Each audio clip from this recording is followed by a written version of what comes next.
ফের গ্রেপ্তার হতে পারেন কেষ্টমণ্ডল, এমনই আশঙ্কা করছেন তিনি। তাই তো আগাম জামিনের আর্জি নিয়ে ছুটেছেন কলকাতা হাইকোর্টে। ভাবছেন তো আবার কোন কেসে কেষ্টমণ্ডল বিপদ শিয়রে? ইতিমধ্যে নিম্ন আদালত তার জামিন নাকচ করে দিয়েছে। কে জেলে ভরতে চাইছেন অনুব্রত মণ্ডলকে? তবে কি জেল যাত্রা থেকে বাঁচতেই প্রিয় দিদির সঙ্গ ত্যাগ কেষ্টমণ্ডলের? তিনি আবার তো ঋতব্রত তৃণমূলের বীরভূম জেলা সভাপতি, তার কাঁধে কত গুরু দায়িত্ব। সেই দায়িত্ব ছেড়ে জেল যাত্রা নইব। তাই কি আগাম জামিনের আবেদন নিয়ে নিম্ন থেকে উচ্চ আদালতে চক্কর কাটতে হচ্ছে তাকে? এ যাত্রায় জেল যাত্রা থেকে বাঁচবেন তো কেষ্টমণ্ডল? তার বিরুদ্ধে তো অভিযোগের পাহাড় জমেছে। কেষ্টমণ্ডল যে দিদির সঙ্গ ত্যাগ করবেন তা কেউই কল্পনা করতে পেরেছিলেন? যে দিদি কেষ্ট বলতে অজ্ঞান ছিলেন, তিনিই এখন বিশ্বাসঘাতকের তকমা দিচ্ছেন। অনুব্রত মণ্ডল জেল যাত্রা কালেও তার পাশে ছিলেন মমতা বন্দ্যোপাধ্যায়। বীরভূম জেলা সভাপতির পদও বহাল রেখেছিলেন, এমনকি তাকে বীরের সম্মান দেওয়ার কথাও বলেছিলেন তৃণমূল সুপ্রিমো। কিন্তু দিদি যখন বেকায়দায়, তখন অভিমানের সুর তুলে হাত ছাড়লেন অনুব্রত মণ্ডল। তবে কি সবই জেল যাত্রা থেকে বাঁচতে? আপনার পুজো পৌঁছে যাক বিশ্বের দরবারে। প্রতি বছরের মতো এবারও আর+ নিউজ নিয়ে এলো শারদাঞ্জলির সেরা সম্মান 2026। অংশ নিতে সকাল 10টা থেকে সন্ধে 6টার মধ্যে সরাসরি যোগাযোগ করুন আমাদের অফিসে অথবা কল করুন 9836323248 এই নম্বরে। শারদাঞ্জলি শুধুমাত্র আর+ নিউজে। কে কেষ্টমণ্ডলকে জেলে পাঠাতে চাইছেন? আর কোন অপরাধ ফের সামনে এলো? কয়লা চুরি, গরু চুরির পর এবার কিনা ইট লুট। হ্যাঁ, ঠিকই শুনেছেন, ইট লুটের অভিযোগ উঠেছে। আর অভিযোগটা করেছেন শুভেন্দু। না, মুখ্যমন্ত্রী শুভেন্দু অধিকারী নন, নেমসেক মাত্র। বীরভূমের বাসিন্দা শুভেন্দু মণ্ডল নামে এক ব্যক্তি পুলিশের দ্বারস্থ হয়েছেন। তিনি পেশায় ইট ব্যবসায়ী। তাঁর দাবি 35 বছর ধরে তিনি ইটের ব্যবসা করছেন। 2021 সালে বিধানসভা নির্বাচনের পর কঙ্কালীতলা গ্রাম পঞ্চায়েতের তৎকালীন উপপ্রধান মামুন শেখের নেতৃত্বে প্রায় 200 জন লোক তার ইটভাটায় চড়াও হয়ে ভাঙচুর চালায়। কর্মী ও শ্রমিকদের মারধর করে 30 লক্ষ টাকার ইট লুট করে নিয়ে যায়। প্রাণনাশেরও হুমকি দেওয়া হয় শুভেন্দু মণ্ডলকে। শুভেন্দু বাবুর দাবি, তিনি বিজেপি সমর্থক হওয়ায় তখন পুলিশ কোনো ব্যবস্থা নেয়নি।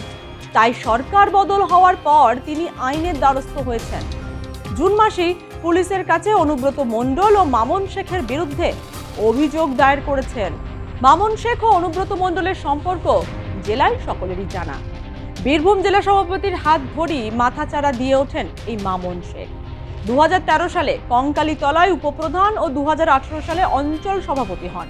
এলাকায় দাপট এতটাই ছিল যে খাতায় কলমে প্রধান থাকলেও পঞ্চায়েতের রাজ থাকত মামুনের হাতে।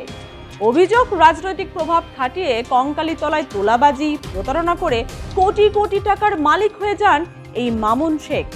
পরবর্তীকালে মামুন শেখ কাজল শেখ গোষ্ঠীতে নাম লেখায়। এহেন মামুন শেখকে লুটপাট, ভীতি প্রদর্শনের মামলায় গ্রেপ্তার করেছে পুলিশ। তাই মামুন শেখ গ্রেপ্তার হতেই আগাম জামিন পেতে মরিয়া হয়ে উঠেছেন অনুব্রত মণ্ডল।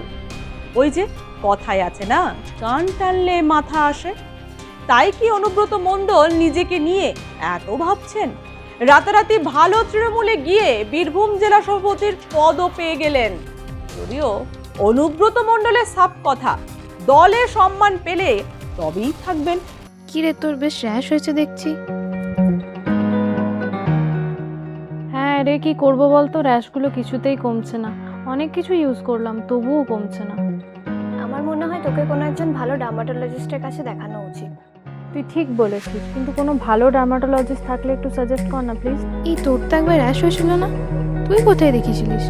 তুই একবার গৌরীদেবী হসপিটালসে দেখাতে পারিস, ওখানে ভালো এক্সপিরিয়েন্স ডার্মাটোলজিস্ট আছে। আমারও সেম প্রবলেম হয়েছিল, এখন ওখানে ট্রিটমেন্ট নিয়ে আমি এখন ঠিক আছি।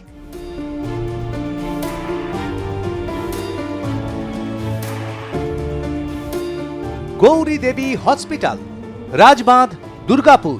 যোগাযোগ 8001003333, 8001113333।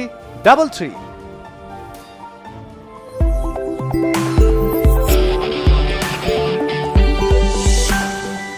কারণ হাজতবাস থেকে ফিরে এসে দলে থাকলেও কোনো সম্মান ছিল না বলে দাবি করেছেন কেষ্টমণ্ডল। তাই তিনি দিদির সঙ্গ ত্যাগ করে এখন ভালো তৃণমূলে।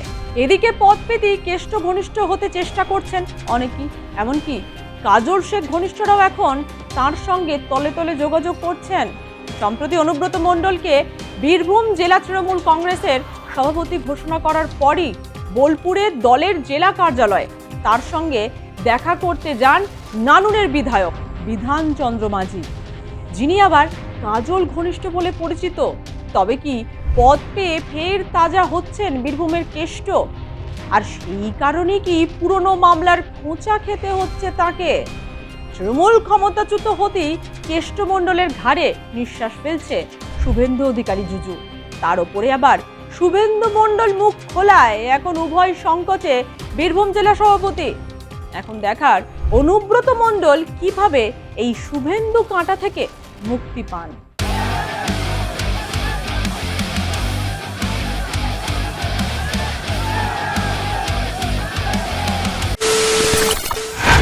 খবরের নামে প্রতিদিন সন্ধে আপনার ড্রয়িং রুমে কি শুধুই চিৎকার চেঁচামেচি হয়ে আসে?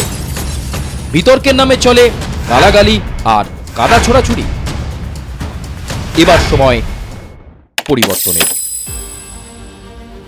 কারণ আমরা কান ফাটানো চিৎকারে বিশ্বাস করি না। আমরা বিশ্বাস করি খবরের সত্যতায়।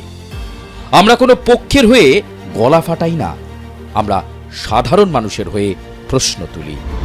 চিৎকার নয়, শুধু খবর হবে যেখানে বিতর্ক আছে কিন্তু কুৎসিত ঝগড়া নেই। সঠিক তথ্য, বিশ্বস্ত খবর। নজর রাখুন আর প্লাস নিউজে।